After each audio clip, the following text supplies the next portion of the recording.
ilmselt on Läänemaal ja isegi Eestis päris raske leida inimest, kes ei teaks Tiit Salumäe tegemisi ja tema teeneid nii Lääne maakonna, Haapsalu kui ka Eestimaa ees.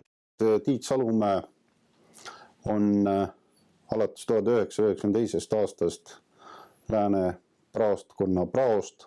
Tegelikult on täiesti imetlusväärne, et kui palju üks tavaline inimene jõuab elus ära teha. Et esiteks, et väga suur kogudus, palju kirikuid. Teiseks on Tiit Salumäe kaasatud väga paljudesse erinevatesse komisjonidesse nii esimehena kui komisjonide liikmetena.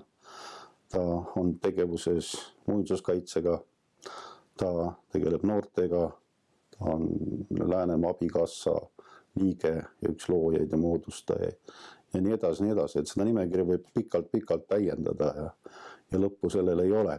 Tiidu kohta võib öelda, et oma ammendamatu sellise sära energiaga ta on suutnud jätta märkimisväärse jälje mitte ainult Haapsalu koguduse, vaid ka kogu meie luterliku kiriku, Eesti kultuuri, rahvaajalukku. Kes siis ka mitte tema? Inimene, kes on peaaegu 40 aastat pühendanud ennast rahva teenimisele. Sest olles kirikuteenes, oled ka rahva teener.